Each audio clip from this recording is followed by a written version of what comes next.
మొదలైంది. ప్రధాన రాజకీయ పార్టీలు అప్పుడే వార్డుల్లో ప్రచారం సైతం మొదలు పెడుతున్నారు. మరోవైపు మున్సిపల్ ఓటర్ జాబితాల్లో భారీగా తప్పులు దొర్లాయని రాజకీయ పక్షాలు ఆరోపిస్తున్నాయి. వార్డుల వారీగా ప్రకటించిన లిస్టులో అనేక అవకతవకలు చోటు చేసుకున్నాయని వారు మండిపడుతుండగా ఎలాంటి అవకతవకలు జరగలేదని అధికారులు చెబుతున్నారు.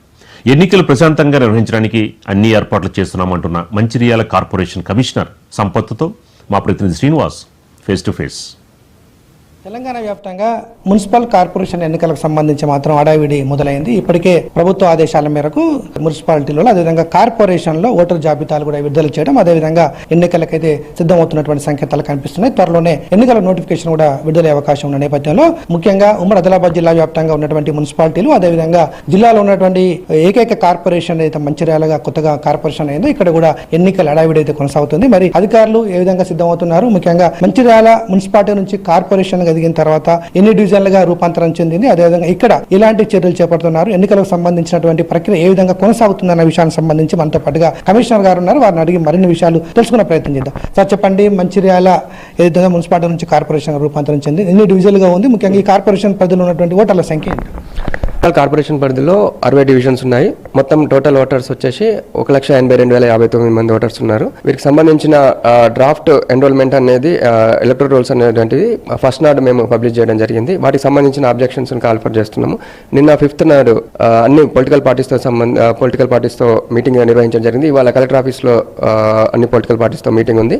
సో అన్ని రకాలుగా మేము state election commission guide lines మేరకు చర్యలు తీసుకుంటున్నాము. ముఖ్యంగా ప్రధానంగా సార్ చాలా చోట్ల ఓటర్ జాబితాలు ఒక వార్డు నుంచి ఓటర్లు ఇంకో వార్డుకు పడ్డాయని ఎన్నికల సంఘం చెప్తుంది. ఒకటే కుటుంబ సభ్యులు ఒకటే వార్డులో ఉండాలని చెప్తున్న నేపథ్యంలో ఒకటే ఇంటి సభ్యులు కూడా వేరు వేరు వార్డులో పడ్డనటువంటి కొన్ని అభ్యంతరాలు వస్తున్నాయి. దాన్ని ఏ విధంగా షార్ట్అవుట్ చేస్తుంది?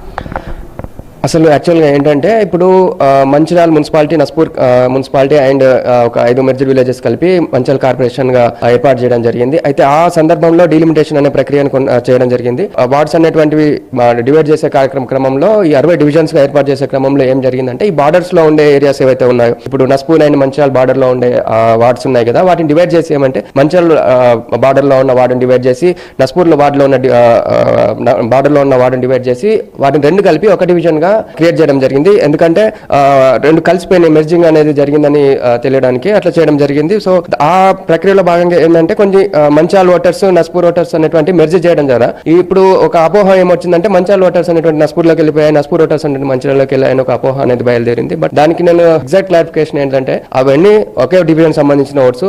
ఎక్కడ కూడా మంచిర్యాల ఓటర్స్ అనేటువంటి వారు నస్పూర్లోకి కానీ, నస్పూర్ ఓటర్స్ అనేటువంటి వారు మంచిర్యాలలోకి కానీ ఎక్కడ కానీ రావడం లేదు. ఏ డివిజన్స్ ఉన్నారో ఆ డివిజన్స్ పక్కా చూడడం జరిగింది. మా వార్డ్ ఆఫీసర్స్ అందరికీ ఖచ్చితంగా డైరెక్షన్స్ ఇవ్వడం జరిగింది. ఒక డివిజన్ పరిధిలో ఆ డివిజన్ బార్డర్స్ ను ఖచ్చితంగా వాటిని ఐడెంటిఫై చేసి ఆ డివిజన్ పరిధిలో ఉన్న ఓటర్స్ మాత్రం మ్యాప్ చేయాలని చెప్పడం జరిగింది. సో ఒక్క డివిజన్ నుంచి ఇంకో డివిజన్ ఓవర్లాప్ అయ్యే ఛాన్సెస్ అనేవి చాలా తక్కువ.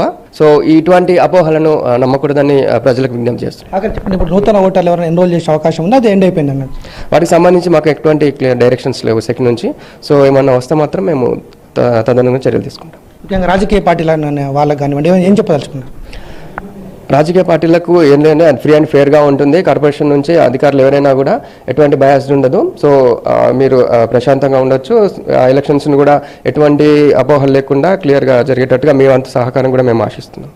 ఇది ముఖ్యంగా కమిషనర్ చెప్తా ఉన్నారు. ఇప్పటికే ఓటర్ జాబితాను అయితే విడుదల చేయడం జరిగింది.